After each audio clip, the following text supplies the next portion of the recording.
Otro proyecto también que vamos a ver ahora se realizó también en Cambridge. Es lo que conocemos como Splice Garden, el jardín Splice, que se colocó, o digamos que se correspondió con un jardín colocado en un techo, en un tejado de 25 por 35 pies en Cambridge. Y, bueno, de alguna manera esto es parte de una colección de arte bastante aventurera, por así decirla, y que fue recolectada por el director David Baltimore del Whitehead Institute. Este era un sitio donde había pues este tejado con unas características muy importantes, muy claras, con una disposición muy específica y que de alguna manera creaba como un espacio inhóspito, oscuro, desde el cual se podía ver pues tanto una clase como lo que es el acceso o el hall de la facultad. Además de todos los males espaciales, por así decirlo, el suelo de este patio estaba construido con un sistema de cubierta de hormigón que no podía soportar gran peso. Tampoco había fuentes o puntos de agua para alimentar ese tejado, no había personal disponible para mantenimiento, había muy poco presupuesto, lo cual impedía la posibilidad de introducir plantas vivas, pero se decidió que de alguna manera sí que se podía hacer o transmitir una especie de sensación de jardín con plantas, dando determinadas señales que lo hiciesen leerse, por así decirlo, interpretarlo como un jardín. Hay muchos ejemplos que se pueden utilizar para esto y esta fue un poco la estrategia de Whitehead, la de crear un jardín a través de la abstracción, el simbolismo, la referencia, como se hace, por ejemplo, pues en jardines japoneses, etc. Lo que queríamos hacer aquí es un poco que toda la narración, la exposición del jardín se relacionase con el trabajo realizado por el instituto. Digamos que el jardín se convertiría en una especie de cuento que contase un poco los peligros inherentes a lo que tiene que ver con la división de genes, la posibilidad de crear un monstruo, que de hecho el jardín es una especie de monstruo que pone en conjunto, como si fuesen dos gemelos siameses, distintos jardines de distintas culturas. Por un lado veríamos ese jardín del Renacimiento francés y por el otro el jardín zen japonés. Los elementos que componen estos jardines se distorsionan de alguna manera. Hay las rocas típicamente que encontramos habitualmente en un jardín zen, con esos pompones recortados típicos de los jardines franceses. Hay también otras plantas como palmeras, coníferas, que están asociadas de forma no muy habitual, extraña. Hay otras plantas además que proyectan un poco esa superficie vertical de la pared y otras que de alguna manera se sitúan sobre los bordes de las paredes. Todas las plantas son de plástico, hay setos además, hay colores verdes que son un poco las claves más claras de que esto es un jardín y además hay pues como especie de grava coloreada, pintura, y la intención era un poco crear para los científicos que están en este edificio una especie de puzzle visual difícil de resolver. Digamos que el jardín sería como una oda a cómo vivir mejor a través de la química.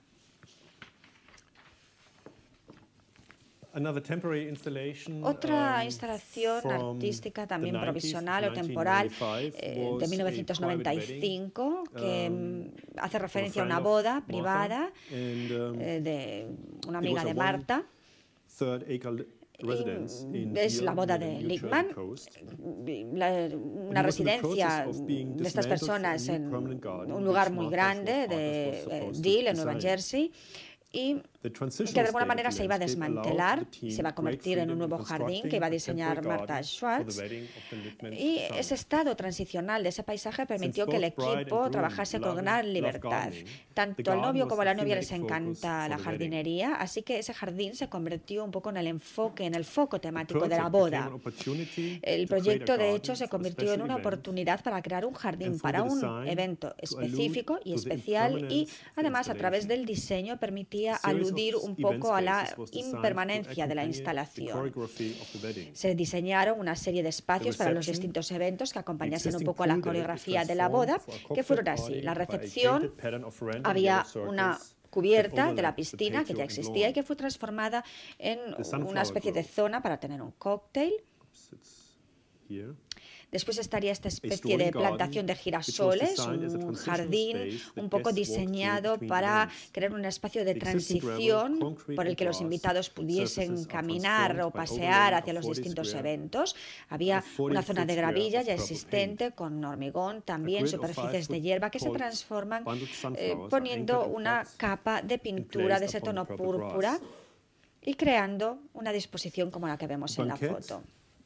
La zona del banquete, aquí tendríamos una serie de marquesinas o de tiendas blancas creadas y establecidas con las mesas todas de blanco dentro también y con distintas plantas en el medio de las mesas, de manera que se pudiesen ver de una manera determinada al entrar y luego, una vez sentadas, de manera que los invitados pudiesen ver todo el espacio y sentir un poco esa cubierta además que había sobre sus cabezas. También se veían las raíces de cada uno de los árboles que estaban expuestas en unas macetas con unos cilindros acrílicos de 12 pulgadas de diámetro.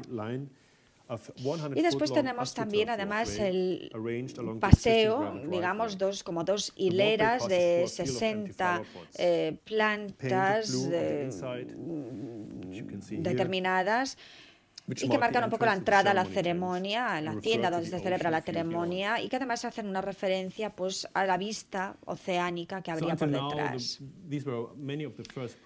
Estos que he mostrado hasta ahora fueron muchos de los proyectos que el estudio realizó al principio.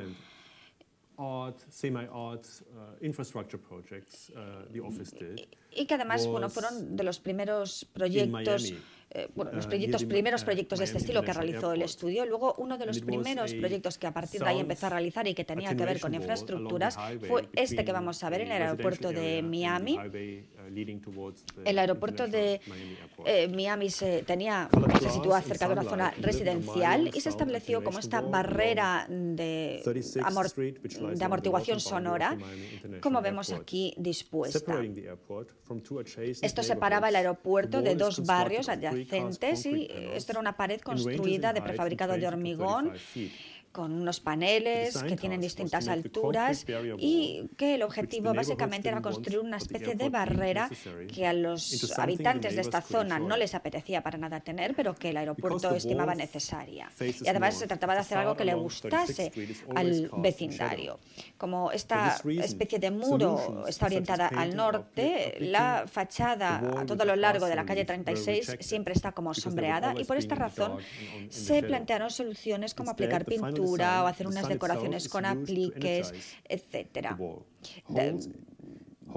Al final, en el diseño, la idea es que el sol pueda de alguna manera transmitir cierta energía a este muro, para lo que se realizaron agujeros como los que vemos aquí con cristal coloreado.